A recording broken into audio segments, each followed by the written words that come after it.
Halo Deshinta, kami dari kelompok 5 yang beranggotakan Aldrich, Jebi, dan Reva akan mempresentasikan mengenai presentasi kami yang berjudul pertahanan keamanan.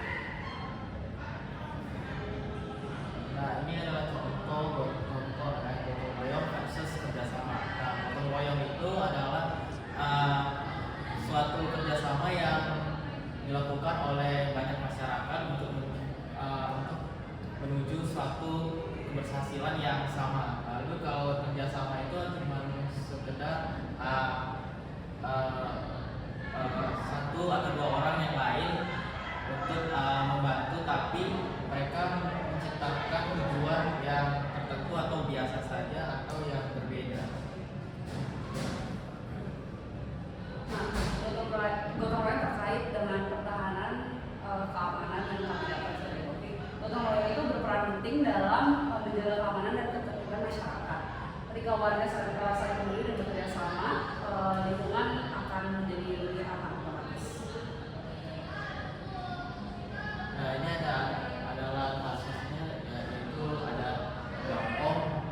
Nah, Gampong ini asal daerahnya dari provinsi Aceh. Yang pertama itu pengawasan lingkungannya bersama, karena mereka itu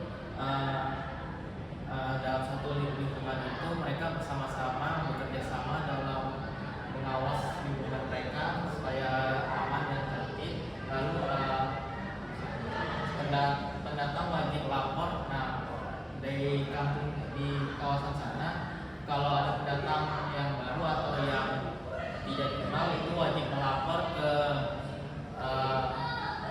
provinsi atau sana supaya tidak ada yang terjadi kayak hal-hal yang tidak yang musyawarah adat. Nah, warga di sana sering melakukan musyawarah adat supaya mempererat suatu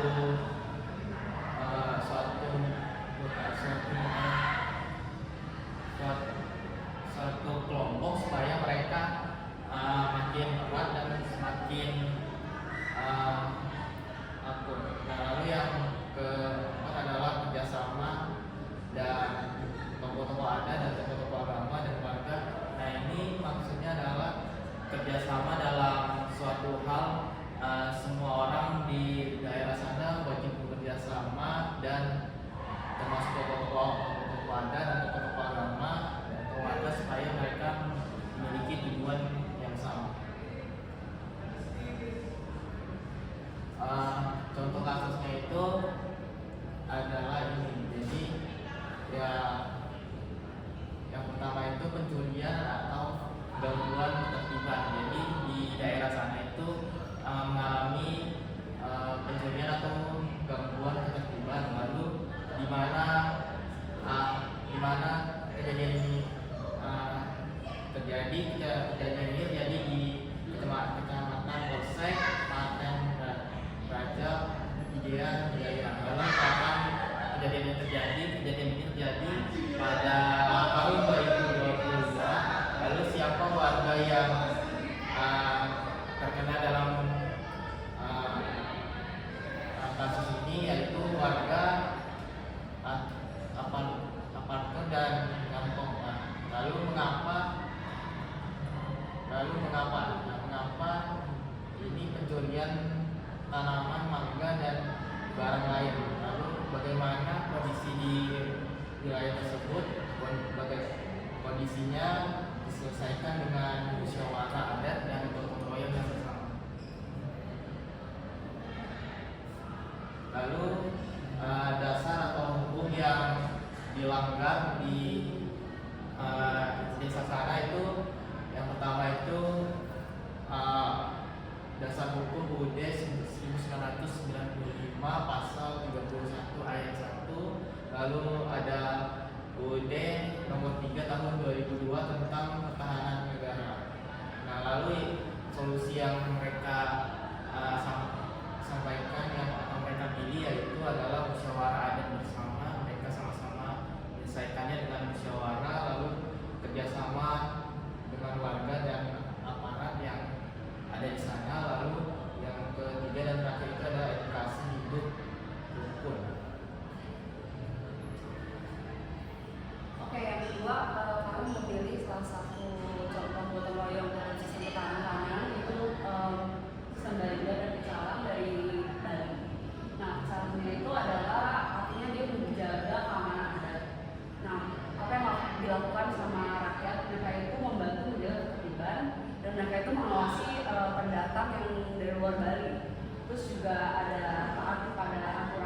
yang disebut sama orang Bali itu awet-awet.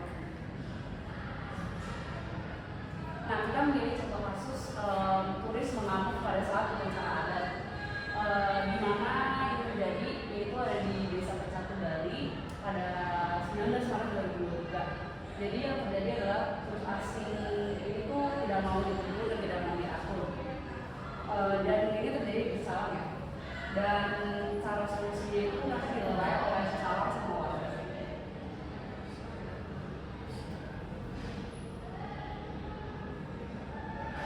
Nah, dasar hukum yang dilarang dalam contoh kasus ini yaitu di UUD 1945 pasal 30 ya. Yang pertama, terus juga Undang-Undang Nomor 3 tahun 2002 mengenai pemerintahan daerah. Solusi yang dicapai pada saat terjadinya kasus ini yaitu memberi info aturan adat kepada turis agar turis itu jadi lebih tahu aturan di daerah tersebut, kerjasama calon dan polisi, dan mengajarkan saling menghormati budaya bagi orang yang memang di luar Bali. Nah, adat yang ketiga yang kami pilih adalah adat Nagari yang berasal dari daerah Sumatera Barat. Nah, dalam adat Nagari ini bisa terlihat gotong royong itu berada di adanya ronda malam yang dilakukan secara bersama-sama dalam masyarakat itu, dan juga adanya pengawasan oleh mamak atau mereka sebut sebagai pemimpin adat yang paling tinggi di masyarakat itu. Nah, sama seperti adat sebelumnya, mereka juga mewajibkan untuk pendatang baru mau dari luar kota maupun luar negeri itu juga wajib melaporkan, dan jika ada masalah mereka pun bermusyawarah di balai adat. Nah, contoh kasus yang kami temukan adalah adanya penebangan hutan tanpa adanya izin. Nah, hal ini membuat warga pun merasa keresahan dan juga lingkungannya tuh sekitarnya tuh pun rusak. Hal ini bisa terjadi karena kurangnya pengawasan di daerah hutan tersebut. Dan pelaku ini yang berinisial JD ini melakukan hal ini pun juga karena ingin mendapatkan uang yang lebih gampang namun secara ilegal, dan pada akhirnya ia pun ditangani oleh milik mamak tadi dan berakhir di kepolisian. Nah, dasar hukum yang dilanggar pada kasus ini adalah yang pertama UUD 1945 pasal 30 ayat 1 dan juga Undang-Undang Nomor 23 tahun 2014 tentang pemerintahan daerah, di mana aparat itu diperintahkan untuk menjaga masyarakat supaya tetap rukun. Lalu juga Undang-Undang Nomor 18 tahun 2013 dan juga Undang-Undang Nomor 41 tahun 1999 tentang kehutanan, di mana jika ingin menebang harus adanya izin dan juga dilarang untuk pemberantasan kerusakan hutan.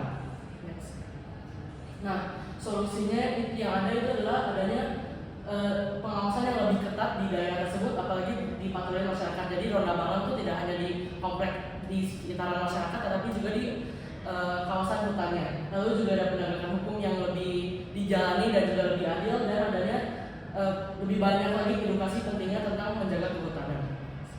Nah, akhirnya kesimpulan yang kami dapat, gotong royong mengajarkan kita semua untuk bekerja sama, bukan hanya untuk menghormati aturan ataupun menjaga ketertiban bersama, tapi juga lebih bekerja sama dan berujung kepada menjaga keamanan, dan Indonesia pun bisa menjadi lebih berkembang dan menjadi bangsa yang lebih satu dan juga maju. Sekian dari presentasi kami, terima kasih.